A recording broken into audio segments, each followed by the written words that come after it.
এটা করছো কেন?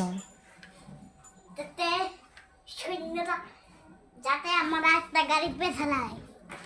হ্যাঁ মিঠিকাই। এইটা তোমার গাড়ি?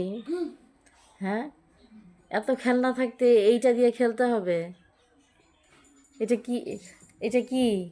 এটা একটা সুপার গাড়ি। Super car? ও আচ্ছা। মা সুপার কারের নাম কি বলো? ইংলিশে এটা কি বলে? Super car, super car, super car. আর ম্যাজিক কার হলে এটা একদমই পাল্টে যেত, মানে বাটন